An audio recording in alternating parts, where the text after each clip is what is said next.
Well, hello and greetings, good friends. Good to see you. Welcome. It is Friday, September 27th. Where does the time go? And how beautifully it ticks down towards October 28, 27. So exactly 1 month from today will be a Sunday, October 27th. And many of us will be gathered together live in the flesh here in St. Petersburg. We'll be setting up the room that day, getting ready for all the big festivities for Copy Chief Live. People will be rolling into town starting on Saturday, the 26th. A lot of us, all of you should be here by Sunday, the 27th, that evening from, I think it's 5 to 7. We'll have a little bit of an open bar, just a couple of cocktails. Let's not go crazy. Don't go hurting yourself on the first night. I know you're going to be excited and you got lots of new friends and you're making it just, your neurons are going to be spinning, man.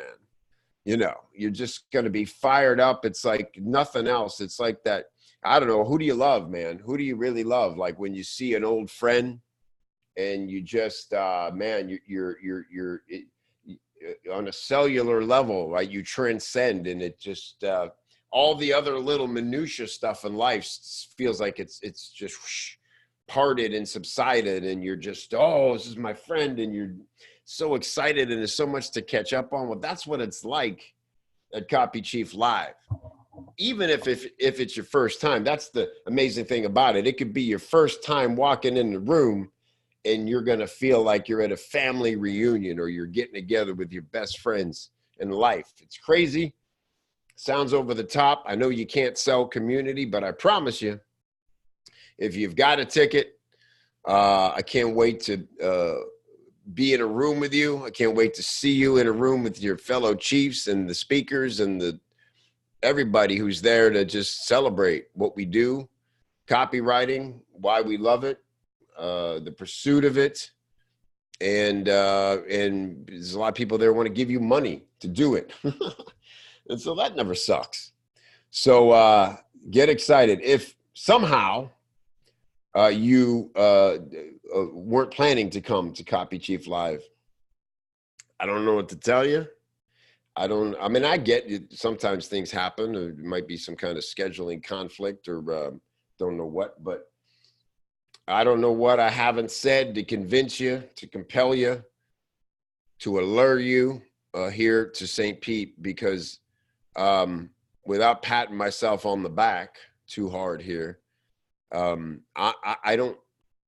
can't name another person on this planet who is as dedicated as moi to trying to make your life better, wanting to make your life better, feeling determined to make your life better as a freelancer, as a copywriter, to give you an advantage. And it isn't, I'm not here to stroke my, I'm not a mercenary or whatever. I'm not a martyr. I don't do this. It's paid me well. I am not Brunson rich by any means. I'm no Cardone, but I'm not going to sit here and pretend it hasn't been a fruitful business. However, if I wanted to make sick ass money, bro, it wouldn't be doing what I'm doing. And it's passion. I'm the living embodiment of, like, when you actually get to live that phrase that sounds like such BS when you hear it, do what you love and the money will follow. But it's what's happened. And there's what's so amazing about Copy Chief Live is that you never get more of a display that it isn't just me at all. It's the community. It's everybody. It's Angie Coley, and it's Rachel Mazza, and it's Alex Penning, and it's Mike Lucas, and it's Tim Wu, and it's Melanie Warren, and it's, everybody, man. Lindsay, like everybody you see, all the badassadors, Jimmy Parent, Bronco, Finn, Larry, man, Amanda, who's our newest badassador. And these people volunteer to because we all share this. It's fun, right? We get to wake up and do this, carry car. So anyway, Craig Beckton. Oh, Craig Beckton's in the house. Look at that. And the best part is you don't talk that much. Exactly. You don't see how I like to ramble sometimes and get in these little rants like I'm doing right now in the Chief Chat. I don't do that at Copy Chief Live. You will not be nauseated by the sound of my voice at Copy Chief Live. I am there to host and to present some other experts. You'll get plenty of me, don't get me wrong, especially on day 3, because day 3, Freelancers Day, is really special. It's where we dive in deep into what have we learned this year about freelancing and how to do it better, how to get paid more, how to attract better quality clients into your life. And I've got my super group there, the people I work with shoulder to shoulder every day of the year to figure things out together and brainstorm together. And I guide them where I can, and they teach me a lot. And it's we're going to share it all with you. Like, everyone in the super group is now in a stage of their career where they're beyond client money. They all have USPs, specialties, bat signals. They're known as authorities in one or more subjects, where people show up often randomly in their inbox saying, can I hire you to talk to me for an hour? Can you consult me on this? I know you're the expert in this. That's a good place to be. It's a good place to be as a freelancer, because that just gives you leverage in everything, right? And you don't have to, if leads are your problem, then specializing is your answer. You got to be known for something, and you got to advertise. You got to market yourself. Can't, what do they say? Like, whoever's kids are skinny, I forget what it is. Timid salespeople's kids are skinny. Timid freelancers' kids are skinny. And that doesn't mean that you have to be bombastic or hypey or whatever. You can look at the people, examples in our community of people who never compromise their dignity to become authorities. Everybody around you, right? And so you get to do it on your terms, and it starts with deciding who do you want to attract into your life. So, yeah. Okay, let's rock and roll. We got a cool show today. I want to talk about the Bullet the Podcast. That was a good one with Brian Kurtz that just wrapped up last week. Let's take a dip in there. We've got I want to talk about Johnny Vance. How cool was Johnny Vance yesterday? Were you at the training? The Johnny Vance from Harmon Brothers, creative director at Harmon Brothers, took us behind the Lumi deodorant video, and in the Q&A was a ball. He was a little edgier than I expected, right? Like, I don't know. There I am stereotyping. I think people from Utah are usually kind of straight-laced, but he was, it was cool too. Like, he's a writer, right? Like, he's not a polished marketer. He's a writer, like, just starting to teach what they do and what he does. And it was cool to feel that kind of raw training. So the replay is up. Dive into there. It was a great one. We're going to talk to Alexander about his Work With Me page. I'm happy to review that with Alexander, get to know Alexander a little bit and have a chat. I know he's gotten a lot of help and back and forth in his thread. He's a tad combative, and that's okay, because he has a vision for what he wants to do.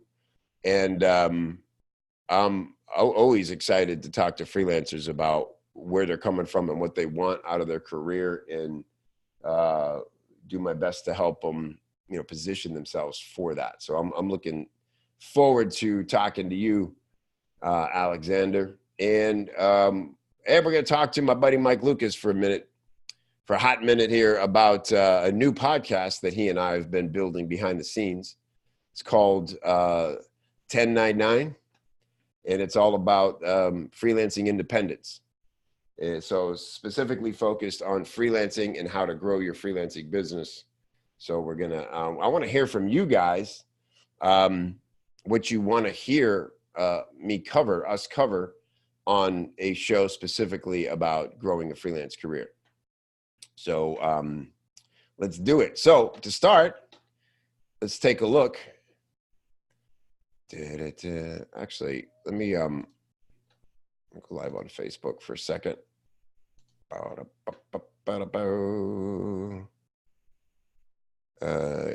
Sharing your timeline, sure. When the music's over, turn out the light. Turn out the light. Oh, so many questions, Facebook. Just go live. There we go. Okay, cool. You guys, let me share this.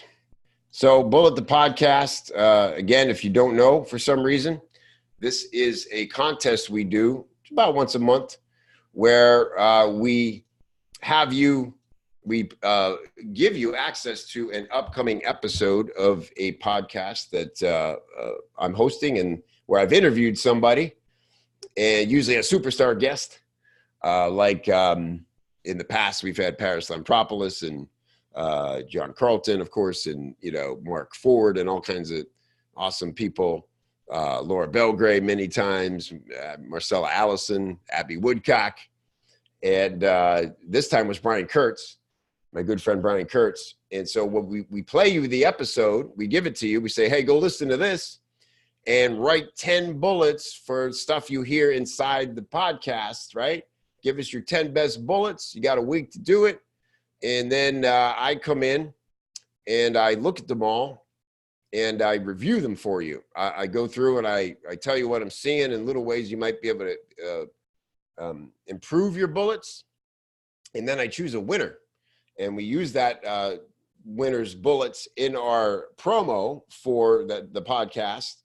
And then we, of course, tag you and tag your website or however you like to be, your LinkedIn or however you like to be contacted.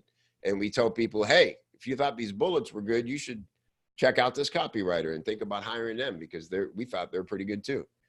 And but mostly what it is a just a great way, a good reason to be writing original copy, right? And, you know, we spend all our time sometimes hand copying and studying the hell out of other people's copy. This is a way for us to write our own copy, to have a fresh take. And it's a really great way to you know, be in a supported environment where there's a bit of a competitive nature because you know, we are competitive as copywriters. It's part of what you need to have. You got to have some passion. You want to be good. Hell, who doesn't want to be the best? And you get a chance to see where your competition out in the marketplace, other copywriters, you know, how are they doing? What can you learn from their bullets? Did they blow you away with their ability? Do you feel like you're in the middle of the pack, bottom of the pack? You know, and that motivates you. That helps us. That gives us some insight to our ability. We don't get that very often in copywriting because we don't always see other people's work, right? You know, we see a bunch of copy that's proven, that's converting, that becomes a control ad, and we compare to that. But there's a lot of levels in between starting out and being at that stage, right? And so this is a really cool way to, again, in a safe, supported way. Nobody's here busting each other's agates or looking at, you know, take each other's knees out. Everybody's here. Like, I love how supportive you guys are, and you always congratulate the winner. And the feedback I give seems to help. And I have a lot of fun doing that. And so I just wanted to give a shout out, another tip of the cap to Darren Hanser, who was our winner this time. And man, I just thought Darren, like, wrote some really great bullets. There's a lot of great bullets, as always. It's not always easy to pick a winner, but let's just dive into Darren's a little bit and look at, and let me just point out some of the things, because, you know, it's interesting when I give the feedback to the contest entries, themes always emerge, right? Like sometimes I see a pattern of, oh, well, these just aren't very rhythmic, right? They're choppy, they're hard to read, or you're making me think too much, or all kinds of things that go wrong with bullets. And by the way, just the overall criteria, a good bullet is packed with curiosity, super punchy. It's lyrical. You should be able to sing a good bullet. It's just got that bounce of good rhythmic writing, right? And that's why we say, read your bullets aloud before you post them. As a copywriter, you should really read everything you write aloud before you hit send on a draft to a client or for review. You've got to read your stuff aloud, because when your reader reads it, they have a voice in their head, and that's how they're hearing it, right? Maybe a little different than your voice. And yeah, maybe they're skimming around a little bit, but the rhythm is what sucks them in. It's got to have some bounce and some rhythm. And so if your stuff's all, you'll hear when you read it aloud, is this bullet making me work? Because the other thing you can't have is that your brain can't be trying to keep up with what's being said. It's got to be pow, pow, pow, pow, pow, right? Just smacking you, okay, wow, I don't have to think. I get it. I'm there. I'm in the moment. It's like a good movie trailer, right? A good movie trailer comes on the screen and you're instantly interested and you're swept up in it. And it's like 30 seconds, 60 seconds later, you're like, damn, I need to go see that movie. Boom, did its job. Right? But if at the end of a movie trailer, you sit and you go, why in the fuck, who, what? Like, you're just confused and you're pissed. You're like in a worse mood than you were 60 seconds ago when the damn trailer started. And you're like, I am defiantly not going to see that movie because that trailer sucked and I'm confused and I'm annoyed. And so you need to think about your bullets being a good movie trailer. So with that big build up, Darren, no pressure, but I think your bullets lived up to all that criteria. So here's some examples. And by the way, I just really enjoyed the way Darren formatted these with a little all caps, first word cap, a headline here, and then went into the bullet himself. He did that consistently. I think it's a cool little way to, it's almost like a deck, right? Like a top of a sales letter in each bullet. But again, be creative with the formatting. That's on you. That's part of your personal expression as a copywriter. I just happen to think it worked well that Darren did it this way. You don't have to follow that. Don't be a mimic, it's all about you growing as a copywriter. So here's some examples. Were you born with control beating blood? Okay. So the first damn thing I read, okay, I'm interested in this trailer. Were you born with control beating blood? How much is baked into that line right there? Now, this is insider speak, control beating.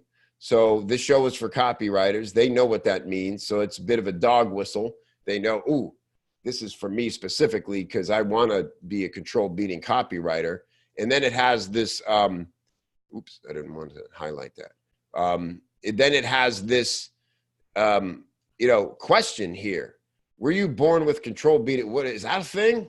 Holy crap. There's blood. There's blood I should have. What? I don't know.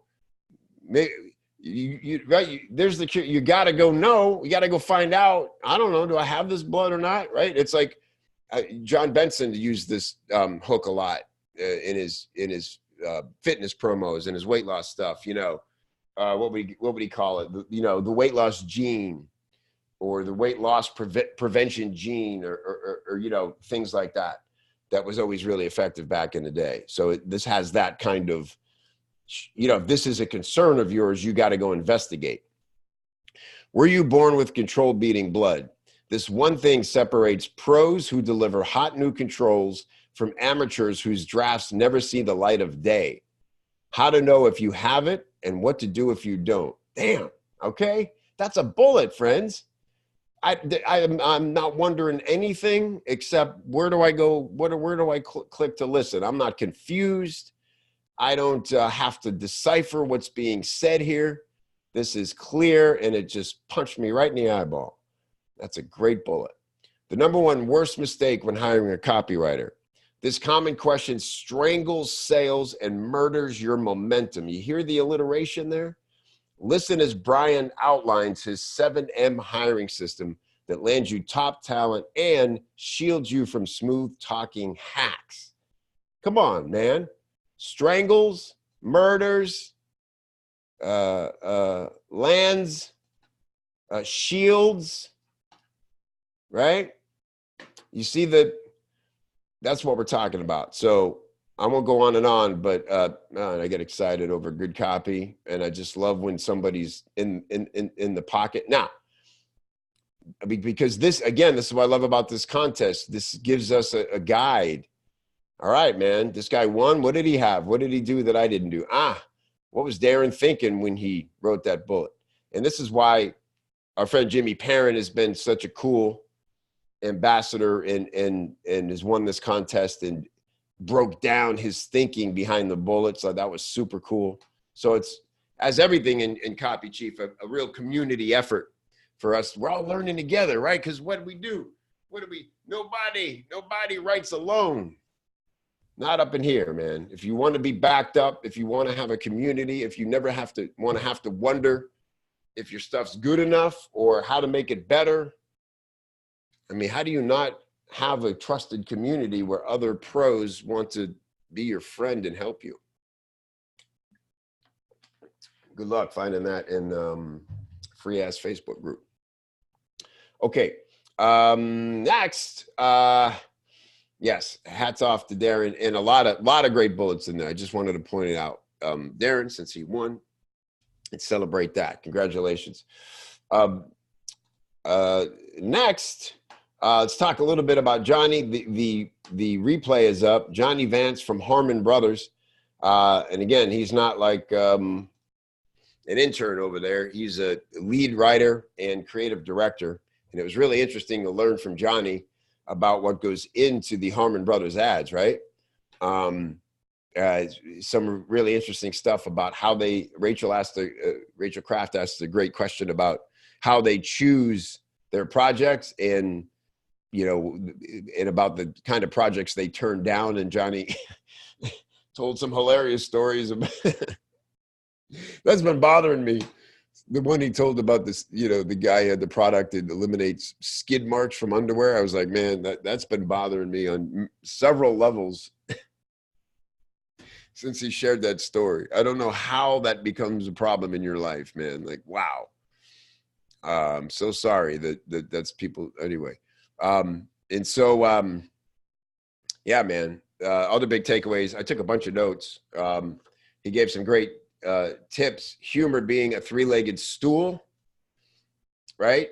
You got to have it's writing, filming, and editing. That was good, right? What goes into these videos? Obviously, the writing's got to be solid. I'm sure that's like 80% of the time is on the writing, the copy, getting it right, and then you got to film it. You got to have a good couple of days of filming. You got to make sure you get all your shots. And, you never want to have to go back and build a set again and reshoot and try to get the lighting the same and the hair the same. And you got to get it while you're there. You got to have a good director. Johnny also co-directing the videos over there now. And then editing. Anybody who's worked with video knows, is David Power here, that editing is David Power, a great video producer, editor. My man, Chris Lohr, is a great editor, and man, so much happens in editing. You can make or break any piece of video in the editing bay. You can save it. You can, but if it's kind of like the marketing thing, right? It's like the list, offer, copy. A great script can't save a bad idea, and great editing can't totally salvage a horrible shoot, right? So, it's very similar. So that, I love that he talked about, again, this has been the theme of that whole why I've been so intrigued by the Harmon Brothers.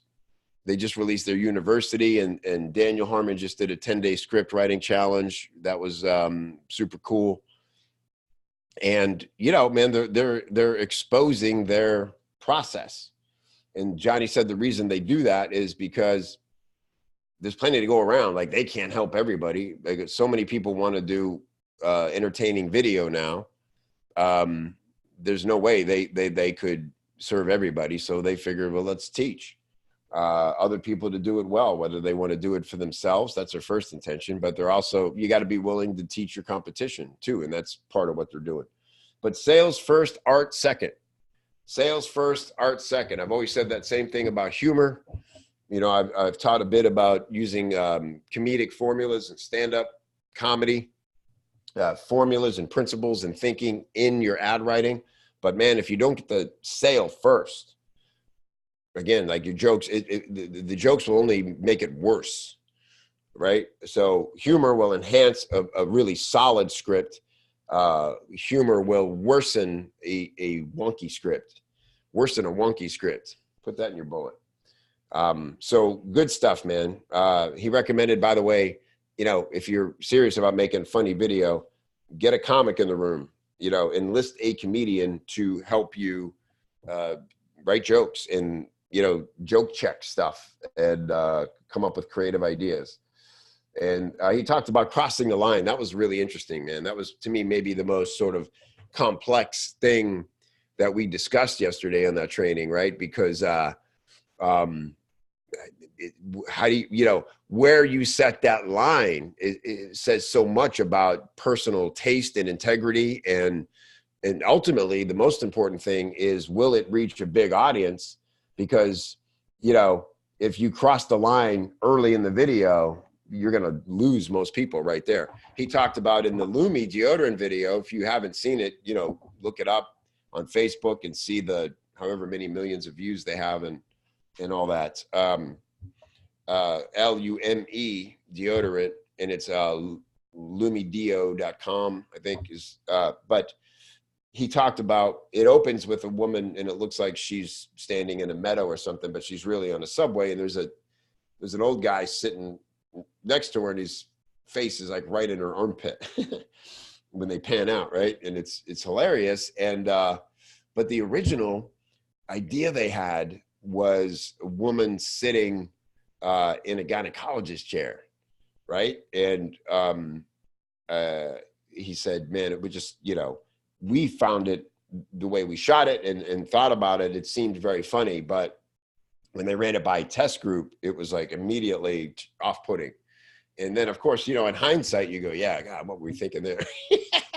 But it just goes to show the creative process, right? Like, you know, go over the top. And he says just what, you know, John Carlton's always preaching, you know, go crazy with the first draft, man. Go nuts, throw it all at the wall, unfiltered. The draft that would get you arrested if anybody read it. You know, just go crazy and then walk it back, right? But you can't spice up boring copy. So go crazy first and then walk it back and find that sweet spot. Draw the line. You got to cross it to find it, though. You can't inch up to it meekly, you know. So great training with Johnny Vance, now available in Copy Chief for replay. It'll be there in the archive. If you missed it, you're not a member, you can still join and get that training and all the other great trainings. Okay, I want to bring on my buddy Mike. You guys know Lucas. Mike is become a real comrade for me. We've been friends for, okay, where are you, Mike? We've been friends for, oh geez, 30 years, 25 years. Sorry, I can't find Mike. Hey, Mike is not here. There he is. No, it moved on me. Hang on. Did you raise your hand now, you clown? I just had you. Mike and I have been friends for like 25 years. We were road comics together. And hey. What am I invisible to you now? You couldn't find me? You know, you need to just stay put while I click you. You can't just I'm gonna raise my hand, I'm not gonna raise my hand, and who can keep up, Mike?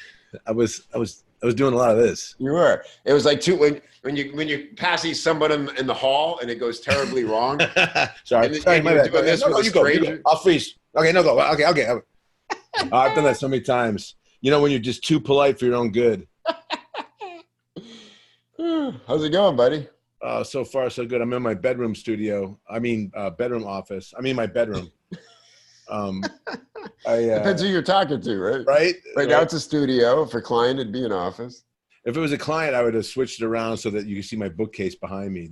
That's always the indicator that you're a serious right. podcaster. That's right. Right? Yeah. My God, you must be busy reading it. And I tore myself away from my studying for just a moment to share these profound thoughts with you. I will not waste your time, sir. I can tell that you have other things to do. So, Mike, we've been having a blast with a new podcast project. We're calling it TEN99 because, of course, that is the code for being an independent contractor, right? Yeah. So we thought, won't that be clever if we use that as a little dog whistle to other freelancers? And that's the name of the show currently, TEN99. And it's all about we're sharing our experiences as freelancers. Yeah, and I gotta say, you mentioned that our experience was something about like 3 decades or whatever. But when you look at the combined experience, the combined freelancing experience between you and I, it's got to be like close to half a century. Yeah, it's pretty nuts. Yeah. Because really, and we realize this through conversations. You've become very involved in RFL and helping me. Yeah. Develop that program and market it, and big benefiter of that class. Yeah, well, that's the beautiful thing is like you immediately found it useful, and you helped me see it with fresh eyes, and that But what were we saying? Did you blank? Yeah, well, we're just talking about how as freelancers. That's right, half a century, and then we realized. We spent, I spent 8 years as a professional comic. You spent more than that, 10 or 12 years. Almost 25 years. Wow, really? That long? Yeah. Holy smokes. Yeah, I was really gung-ho. I really thought that it was what I was meant to do in the big picture until I had the babies. When you have kids, priorities. And that's the thing about when you're a freelancer and you begin to procreate, priorities begin to shift, and some people, their priorities get more desperate because they think, oh my God, if I don't feed my kids, if I don't, pay for the rent and the mortgage, I'm screwed. I'm a bad mom or dad. And, but truly they can prioritize in a better way if you understand what you're doing, so that you begin to get your more ideal clients and you begin to, be worth more money to them and right. Yeah. Work less for the same or better money. Yeah. The other thing we have in common, Mike, is like we didn't know what the hell to do when we stopped comedy. People say, "Oh, how'd you find copy?" I'm like, a miracle happened, and I somehow found copywriting. And for you, it was a little more. You're still writing more content stuff. No, yes, yeah. I'm doing the NFL. I talk about football. You write, and again, but. Both of us knew, man, if we could make a living at writing. And so we just both started writing. What I did was I had dropped out of high school, so I didn't even have a diploma. When we moved back to Florida when I was 30, I went and got my GED. Wow. And then I started enrolling in every college class I could take right. about writing, anything journalism, anything writing. Yeah, totally helpful though. They just give you the structure, the frameworks, the terms. I just wanted to some insight to that world. And then what I quickly learned about journalism was, oh boy, that doesn't pay well. It doesn't pay at all. in that industry's changing in some strange ways that, you got to get into foreign football blog writing, my friend. Yes. So then and for you, it was football. You love your Cleveland Browns. God bless you. And so you wrote about it. And people took notice and started offering you gigs. And now we were talking on a recent episode, you've raised your price 3 times. You're at the top end scale for content writing now. Yeah. And I think like one of the big things I learned about from RFL was that when you have you have to have a specialty, but also you have to apply your previous experience to your specialty so that you know, everything up until this point isn't, you know, null and void. Like everything up until this point is what makes you original. And so, you know, adding my humor to these NFL blogs and to give sort of a, not really a smart ass angle, but sort of just a fun sort of tongue in cheek angle to a lot of these things, and to say the things that a lot of people are saying, but are trying to be way too polite about saying them. And that's what I offer. And it's just attracted people. They like that. And it's, you know, got a lot of clicks. And so the ability to take what you did and to apply it to what you're going to do or want to do or plan on doing, man, that was like a breakthrough for me. That was a real, like, that was one of those RFL things that where I was just like, oh, like what I used to do counts. I don't have to just pretend I was never a comic. Right. I'm brand new, or in my case, I was avoiding the conversation because it used to cost me real jobs, you know? And Carl, you were a what? Pew. Okay, good luck with that. I'm sure you're funny. So so TEN99, and I would love you. Yeah, you know where you can see. Oh yeah, where can they see your work, Mike? They want to read your blog. I will. You know what I'll do as soon as I get off the air here, I will throw the links up. But there's a Dog Pound Daily is a site where I write about the Cleveland Browns, optimistically and cynically. I'm a cynical optimist, you know. And then I also work at WSN, World Sports News, WSN.com, which is the NFL site. And that's where, and then I also have my own site where I do my own blogs, my own humorous blogs. So I will post those up. Thank you to the one person that asked, and now the rest of you have to suffer as a result of their curiosity. Just add that click, and maybe you'll get another penny per word. That's right, man. There's your editor, Vincent, back there. He's he is. He's always with me. He's you know, I'm the alpha, so I'm the alpha writer. So you know, he's got some good additions. You know, you're the man with the door handle and the food bowl. That's well, if you want to really reduce it, I'm the man with the thumb. this right here, this makes me superior to that little beast. Yep, there he is. As you can see. If he gets out of line, you just do this to him. Yeah, double the trouble, my friend. All right, so here's what I want to say, Mike. Let's start a post in in the freelancers section, and we'll call it 1099 podcast. Yeah. And then, you know, what do you want? What should we talk about, or what you know? How can we help? Let's call it. I would love to hear what freelancers are struggling with, because and we see a lot of that now. But specifically, if people are getting to know you and I and happen to enjoy our chemistry, then what would they like to hear us talk about and teach and maybe help them in a scenario? Yeah, so, and I want people to engage in us the same way that people did with Frickin' Frack, the guys who you know, I didn't really care about engine repair, but I used to love listening to them, and I want that to feel the same energy that we have with this show, where it's just a fun thing to tune into. Right. But I really do want to help. Man, freelancing is such a lonely business until you have friends who've done it before. You always say, Kev, you know, that's not so scary to me because I've been there. I've done that. I've faced that challenge. I've had to make that choice. I've had to book or not book that client. And so to be able to offer that to people, to give them that edge as a freelancer, man, no one gave that to me or you as comics. So I would love to be able to give that to people who are, no matter what you're doing, whether you're a writer, a copywriter, a freelance surgeon. I know that nowadays the freelance surgery business is popping up. You know, you're doing some what we call alley cutting. So whatever you're doing, man. I think online surgery is also online surgery. You can do it yourself. I will talk you through it. It's not as hard as it looks. It's just a brain. Okay, first we're gonna slice. Now I need you to hold very still. More confident. More confident. Your hand's shaking. You can't do that. Hey, if we're gonna compete, if Frickin' Frack from, what was the name of their show? Oh God, is NPR? Oh, Car Talk. Yeah, was it Car Talk? Yeah, Car Talk. Car Talk. Yeah. And we're gonna need accents though. If it was part of the Boston accent thing that worked so well for them, so we may have to. I don't know if you know this, Kevin, but I think you and I do have accents to some people. Ah. I mean, if you think of people from Australia or France or even Alabama, you and I talk like idiots.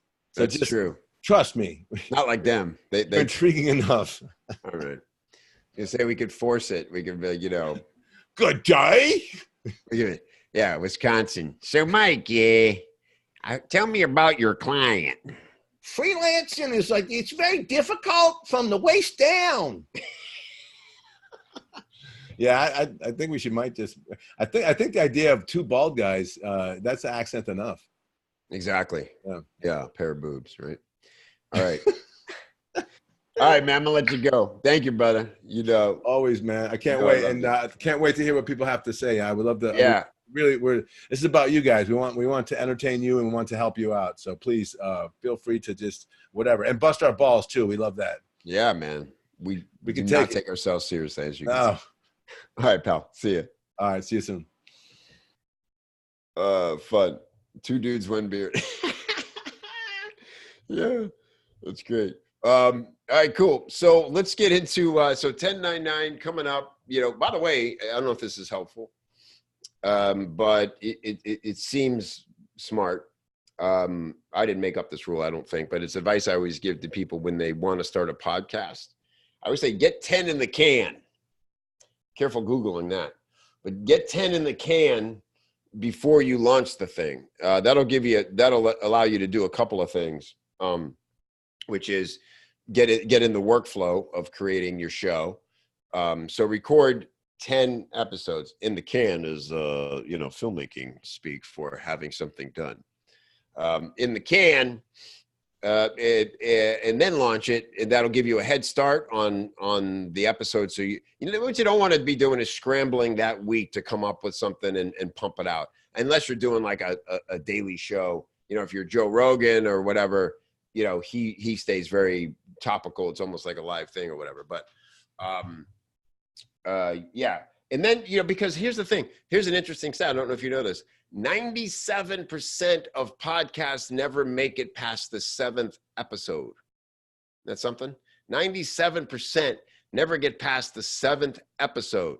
That's why I say record 10 of them and get your flow. Man, your 5th one will be so much better and different than your first one, and your 10th one will be so much better.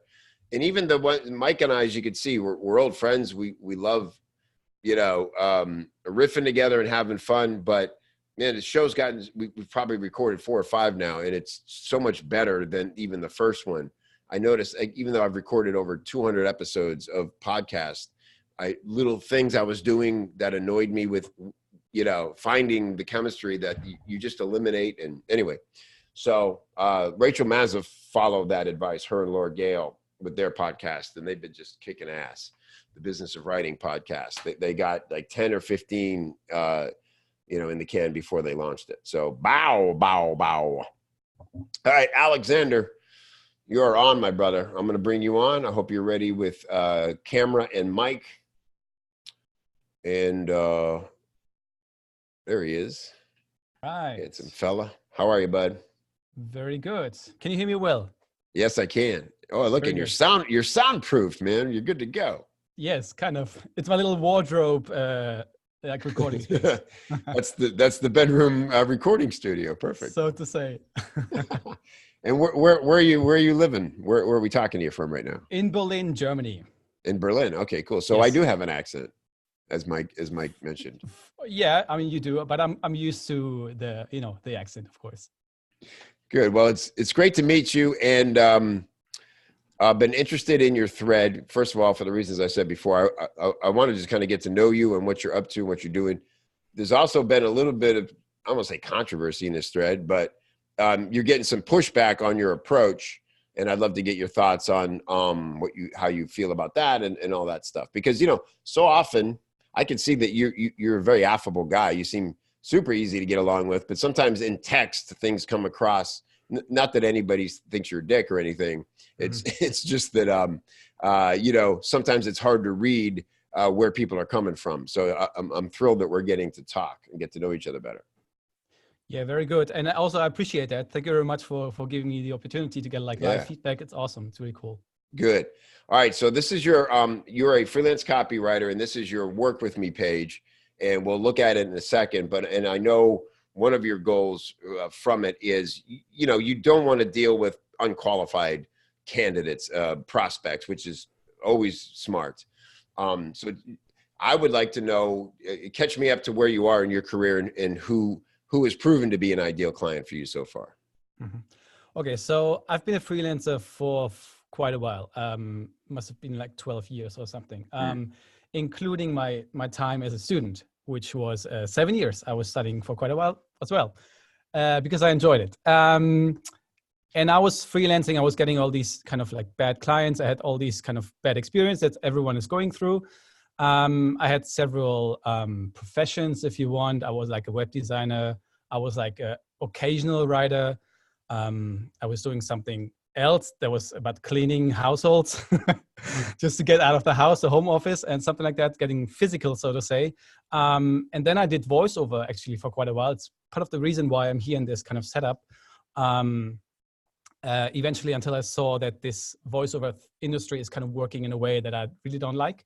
Okay. So I kind of, in order to not kill the passion, I decided to step away from that, because I was, before that, I was on the border of saying, okay, will I actually go for copywriting or voiceover? Because I know copywriting, like I grew up in the 90s, right? I'm 35.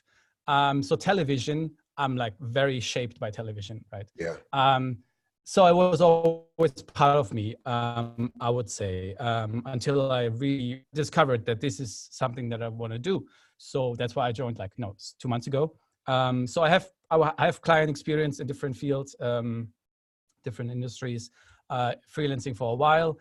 And what I'm doing now is I'm only taking, like you said in your introduction, I'm only taking those people that I really want to work with. Like, I'm not making this kind of, I'm your freelancer, I'll work on Sundays, I'll work whatever, like, it's frustrating. So I want to, even if I'm like positioning myself and like, let's say positioning myself on the side, like rather rigid, I prefer to be like that and then soften up, but have the barrier high. That's kind of my approach. Sure. Gotcha.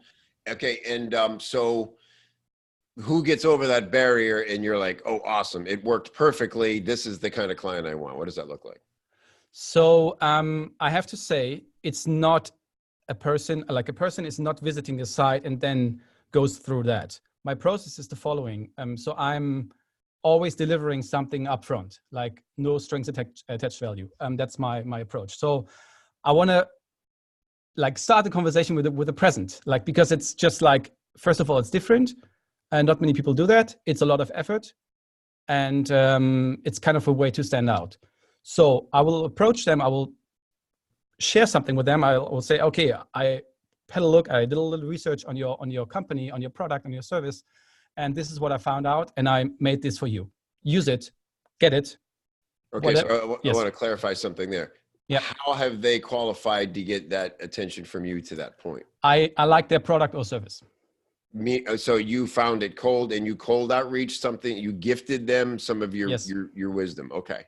That is my ideal approach. Okay. And then I would tell them, okay, well, so I would never do like this real hardcore cold approach where I say, I have this service. I'm a copywriter. I do email copywriting, right? A specialization. But I would never say, okay, yeah, you can hire me for this and that.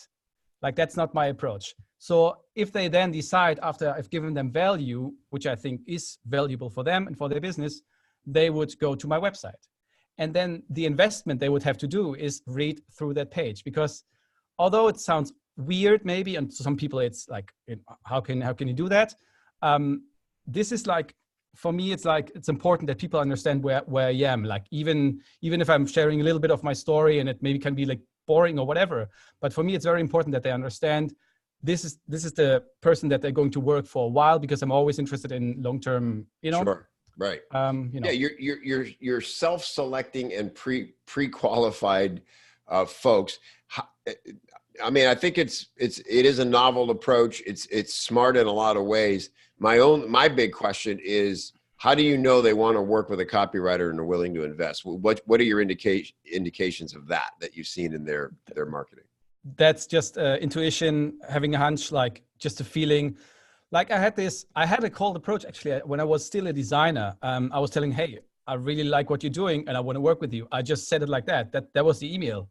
And we ended up working together and I had my best paid design job. So I know it works and I know I have good energy. I can be enthusiastic if I really like something and I can deliver that through my words. So that's just my approach. So what's the success rate with this approach for you? So, I just for context, I had it's not like a retainer client. It was more like a day job client that I had.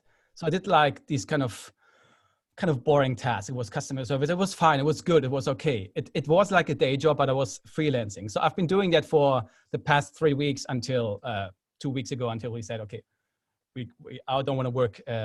Let's not continue, whatever. So I had built up this kind of, I don't know, like some money, some saved money and so on. So what I'm doing now, because I know this approach is very different and it's not like a fast success rate. It's more like, okay, long-term. This is really long-term. Yeah. You're as my friend, Doberman Dan would say, you're hunting whales. Yeah.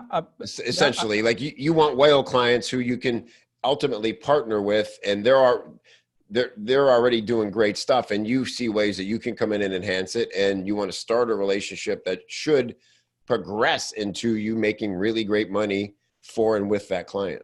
Exactly. So my mantra is always saying, it's always value over money, because money will always follow. Money will always follow. And I have a prospective client. I can say that prospective client. We haven't signed anything at the moment. They received something from me. They got like an about page, and they really liked it. And I gave them an SEO strategy as well, because I said, okay, I'm just going to give it to them because bonus is always nice for people, and it was valuable for them. Yeah. So we will see how good they are. But I have. For now, it looks good, like chemistry-wise, and I like supporting startups. They are a startup in this case from Berlin. Yep. And I'm really into this kind of independent makers. That's very important for me. Like people, like small coffee corner shops, so to say, but in the internet, so to say. That's kind of Yep. I get it. Okay, cool. Yep. All right. I love all this. I love that you helped me understand where you're coming from. I'm gonna counter that with my philosophy and see if it's helpful. And because the thing I see about it, I'm not saying it's wrong. Like, I love a lot of what you're doing. By the way, you're screening and you're starting with who you want to work with. That is so key, man. Critical. Because look, if we're going to do that, like you said, hey, we're freelancers. If the gig is right and the money's right and the situation warrants it, I'll work Sunday. I'll give up a weekend. I'll give up a party. I'll meet your deadline. I'll go all in. But you better be somebody I like and can get behind. And I want to be surrounded by people I'm inspired by, not slaving it out. Why is Helen still up there with the light on in the office when we're all at the bar? What's the point there, right? So. Sorry, Helen. I don't mean to offend whoever Helen is. I picked Helen. Here's what I would say. My counter to that would be, that's awesome. But another approach would be you take this avatar based upon the companies you see and what you like about what they're doing. And sure, you can cold approach them. But at the same time, Alexander, maybe you're doing this already, I don't know.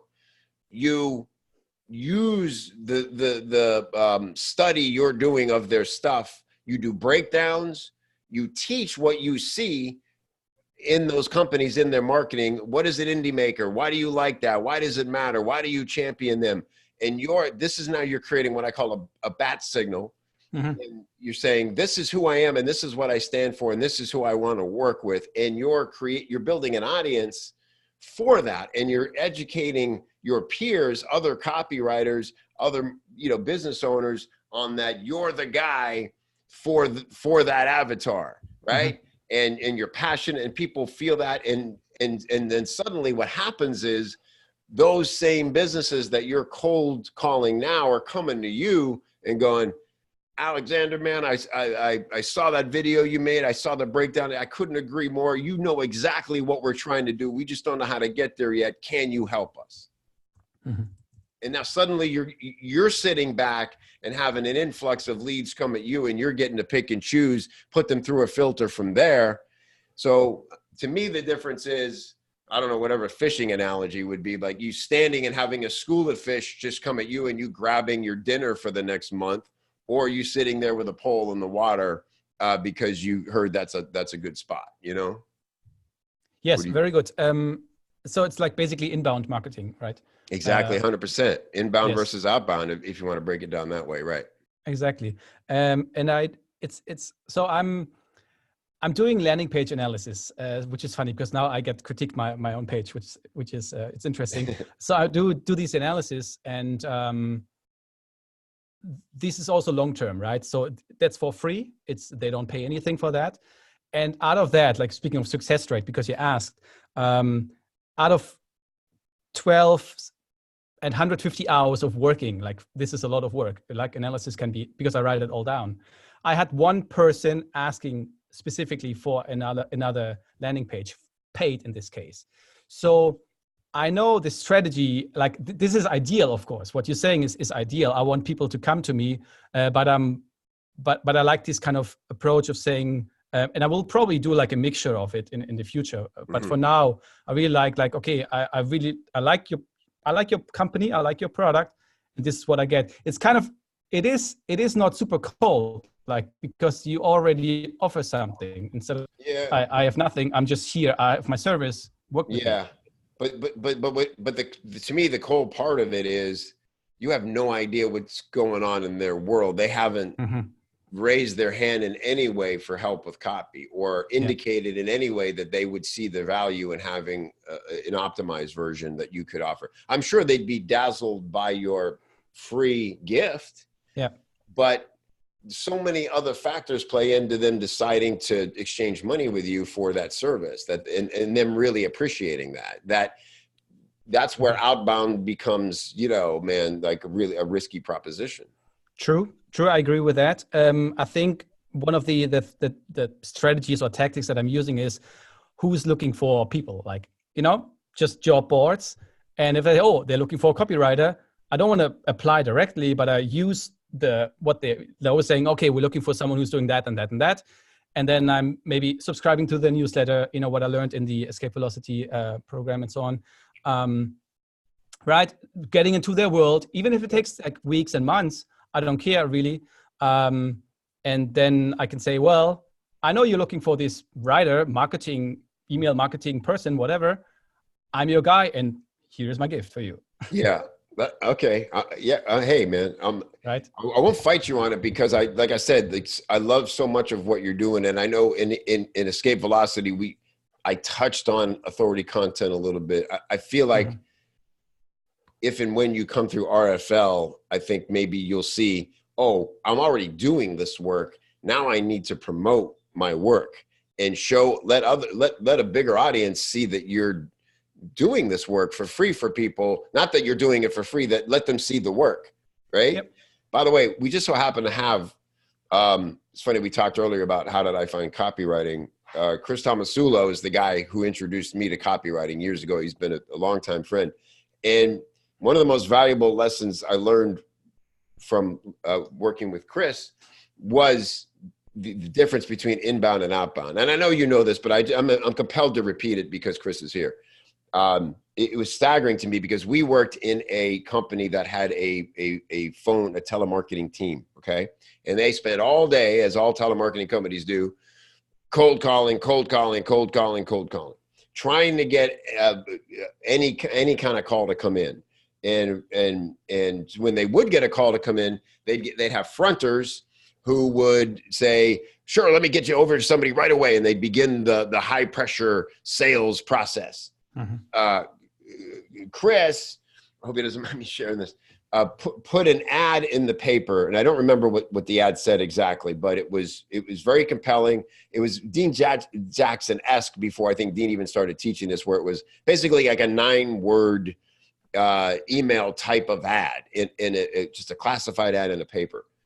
And the phone would ring. People would be compelled to call and find out about this. And then the key was he would have he would only 2 or 3 closers were allowed to take those calls because he had educated on them on how this is a totally different way to sell, right? And the call would go right to Chris. Only he could take that inbound call. And the first time I heard Chris take a call like that and say to the person, okay, yeah, and ask him a couple quick questions. He's like, we may be able to help you. You know what? Okay, I'm going to take down your number and I'm going to put you with, Darren. And, actually, you know what? I'm pretty sure I just saw him walk in a couple minutes early. Let me put you on hold for a second. Let me see if he's willing to take the call. If not, okay, sure. And they're sitting there, and then he'd put him on hold and he'd sit there. Darren's across the room, and I'm going, dude, like, it's a lead. You need to get it. And he's like, no, man, like, they're right now, like, hopeful. They're engaged in this process. And he's just cool. He's like, okay, yeah, actually Darren's able to take, and then he puts him through. And it was like, wow, you know what I'm saying? When you spend all this time only focused on trying to grab whatever's out there, and you sit back and just like, yeah, come to me. And it was staggering for me to see the difference in that, And so to me, that's the philosophy we all want as freelancers. If, like you are, you're passionate and you're confident and you can help a certain kind of company, man, like reaching out to them one at a time to let them know feels like a disservice to you and to them. Yeah, well, I have to say I'm pretty bad at marketing myself. Like I don't want to be like too much in the public. I just do stuff like behind the scenes. I like doing that.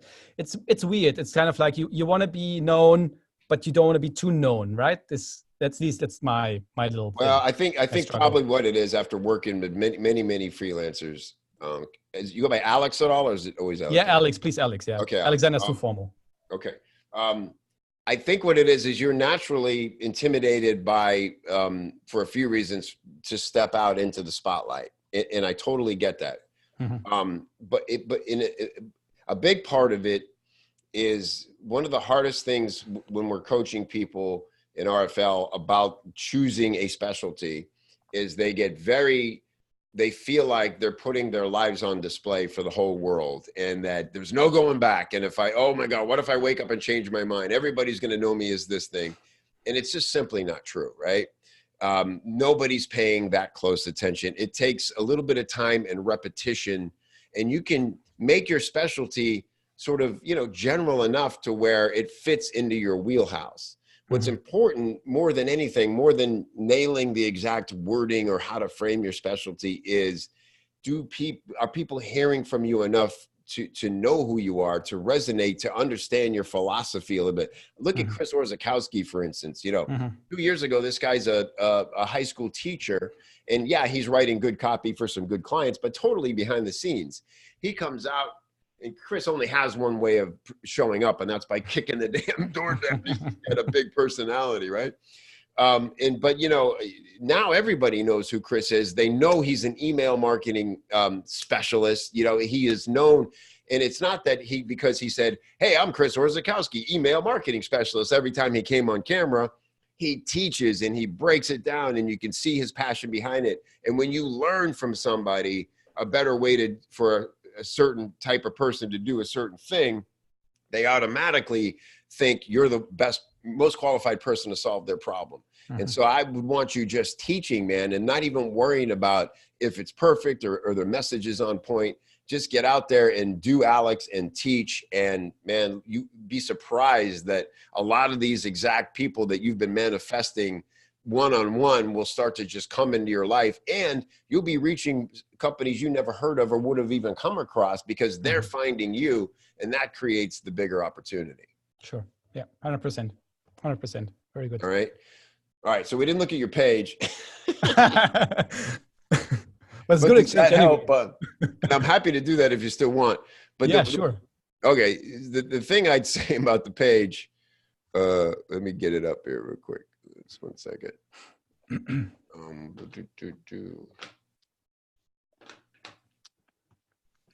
I'm sure that people are going crazy in the comments. We have so many very smart people about this topic, and I'm hogging you out of myself here. But I want to get onto the page itself. Okay. And so I know some of the stuff you've been hearing already, Alex, and I would agree. It's very long and immersive, and it's very really goes into depth explaining your criteria and how you work with clients. And just as a quick starting point, to me, it's almost a little like, and I get that you've done some dating already, right? You say you've given them this gift. They should be super interested in working with you. But so far, that's been all really positive, right? Wow, you make the dinner table. They go, this guy, Alex, loves our marketing. He likes the kind of company we are, and he gave us this amazing, look at this. I wonder what it'd be like to work with him. And then they get to this page, and then there's like it's not so much negative. It's just that there's all these rules, things you will do and won't do, and who you'll do it with, and people you have no interest in. And it's almost sort of like, right? So I think I always equate it to dating, and it feels a little like, okay, you've had some kind of, maybe you were introduced by friends, you had a nice conversation, you asked this person out, they agree to go out with you, you have a couple nice phone conversations, then you get to dinner, and the first thing you do is sit down and you lay out a contract and you say, now before we order, let's go over some rules to how we're going to do this. You know what I'm saying? It feels a little like that to me. Mm-hmm. Can I just add, because what you're seeing there is the old version. I made a revision. Oh, okay. Right. So if you scroll a bit down, I think you can, because it actually got longer. I think is even worse than it got longer. Yes. Because it's like, it's kind of also iterating in public, I have to say, because I'm not super promoting the page, right? Sure. It's more like, I'm just like, basically there's email conversations or just a phone call. I'm saying, okay, this is the page where I have to go, where you can see my process. Right. And you could also say it's fair, like it's totally fair to say that and to see it that way. It's kind of like a contract. It's kind of like terms and conditions, but put into like nicer words and not call it terms and conditions, so to say. But yeah, it's rather long. I'm totally aware of that. Yep. But if people take this step and really cross this barrier, then I know that's the right client, right? No doubt about it, man. They've crawled over glass to be in your world.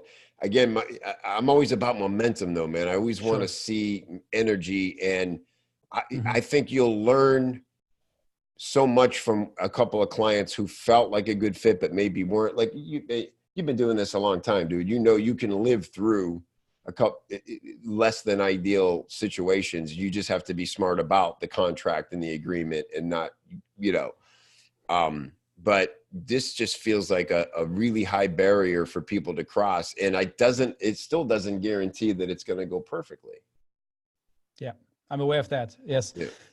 So maybe the solution to that is just create like a punchier, shorter, 250 words page. I don't know, something like that. I think, man, it's the phone call. You're very willing to communicate with people. And to me, communication is everything. You can hear by the questions you ask them and the answers you give where the red flags might be.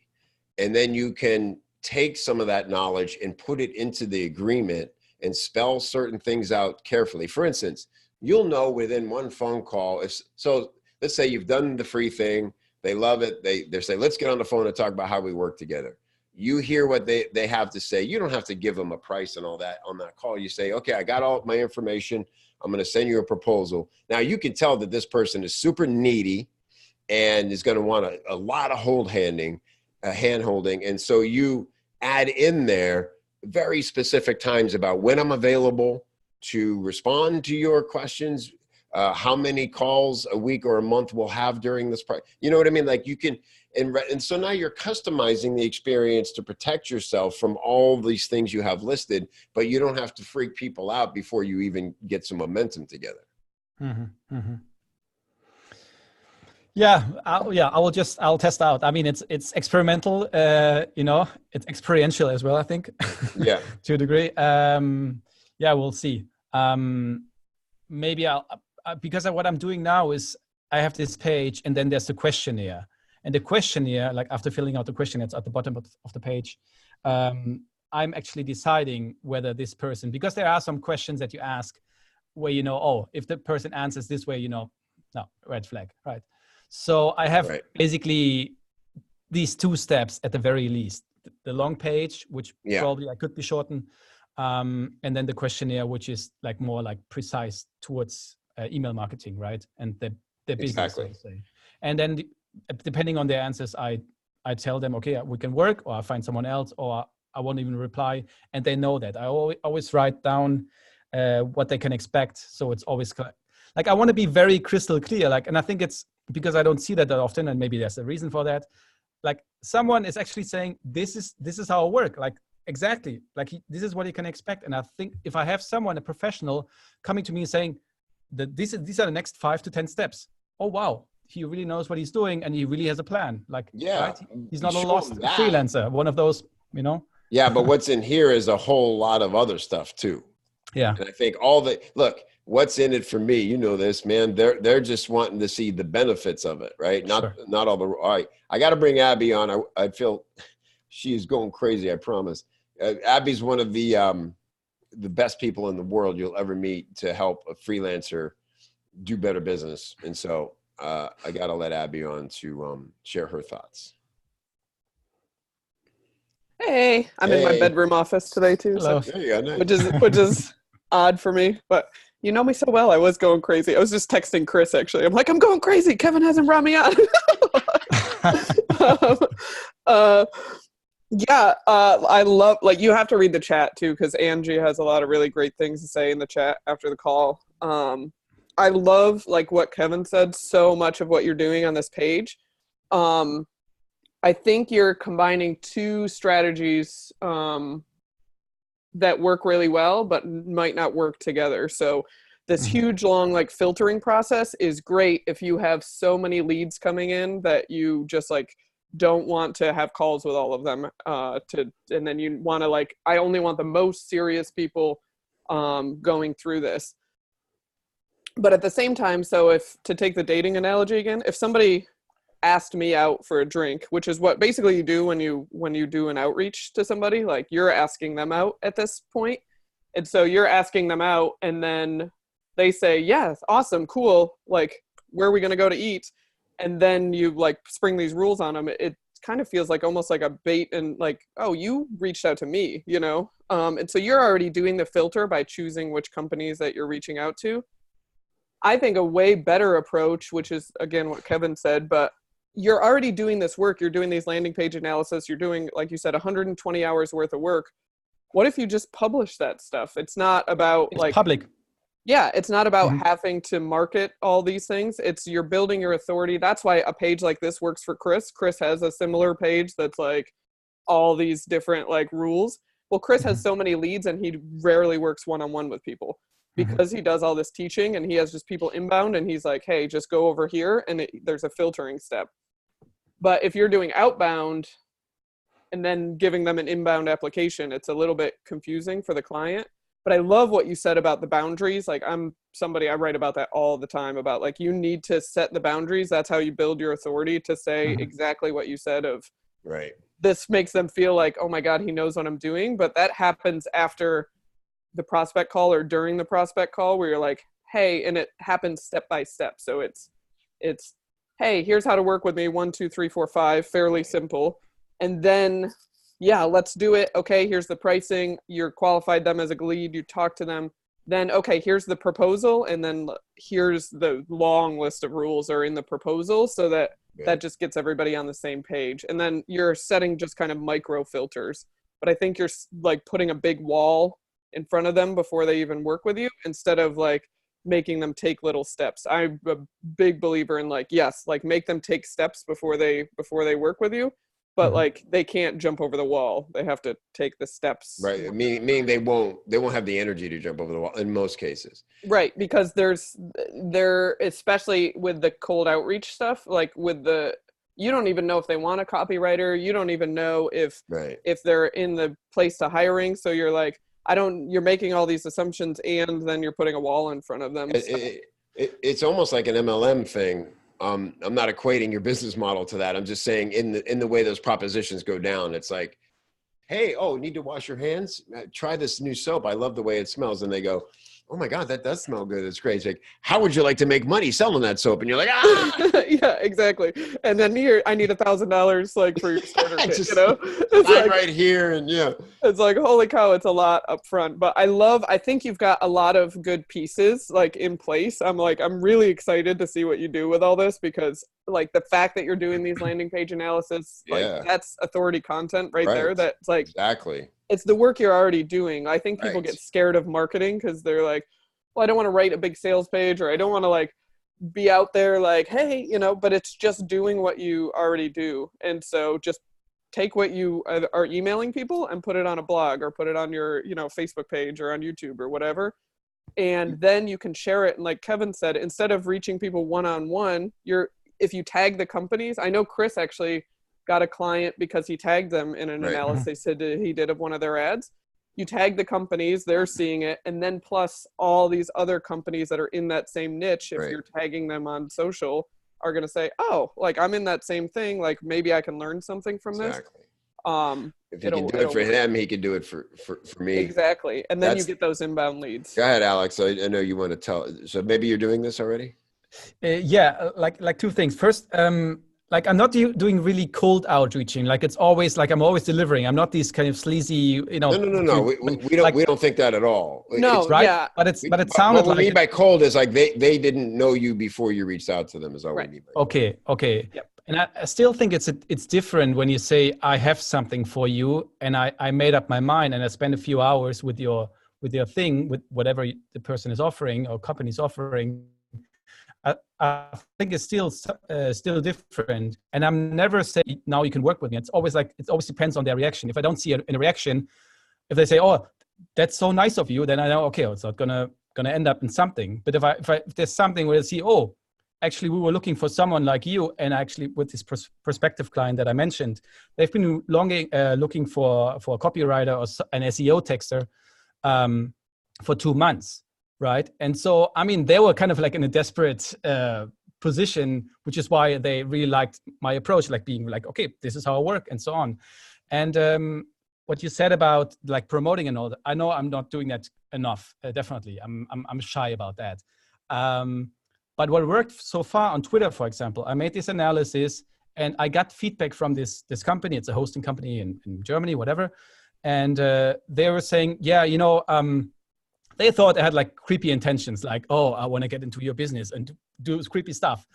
But then I told them, this is my motivation. And then they said they totally switched, and they said, okay, what can we do for you? So they gave me a shout out on Twitter, and the result of that was further leads, like people asking for landing page analysis. It's still free, and I did like 5 of them or 6 of them.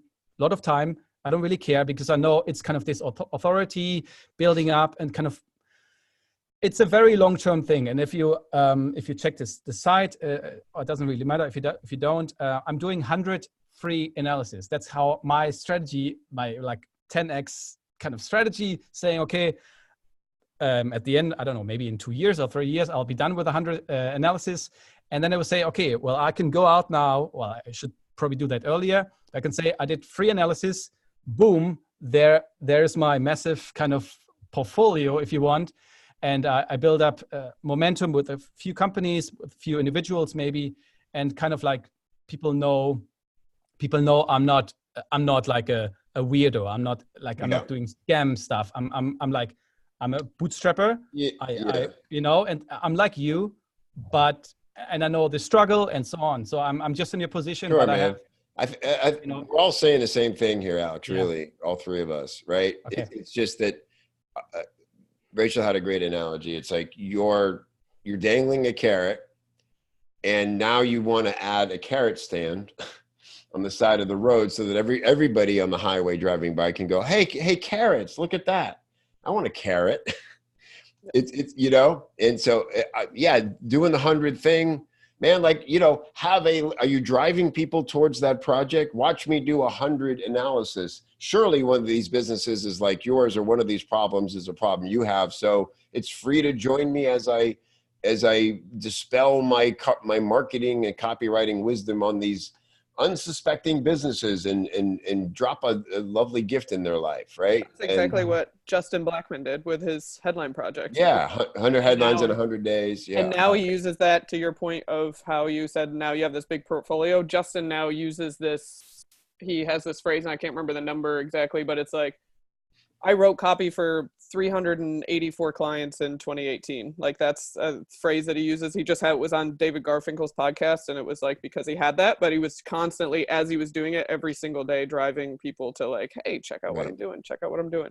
And I have nothing against cold outreach. I haven't done it. And it doesn't necessarily mean it's a negative thing. We just hired actually one of the clients that I'm working with. We just hired somebody for $7,000 a month on a cold email that they sent us. So I don't have like, I've never done it, but I know that it works. I just feel like there's a cold outreach strategy, and then there's an inbound lead strategy. And I think they're two separate ways to look at how you work with clients. But they can also work hand in hand, because again, the thing that matters the most to me here, Alex, is that you are acting on your passion, and you are, fulfilling your motivation to help the kind of companies you want to work with and champion. And that to me is the core of all this, right? Mm-hmm. And to me, that from that point on, add into that you're qualified to do this, you have this expertise, all those things add up to you being a guy more people should know about and want to hire.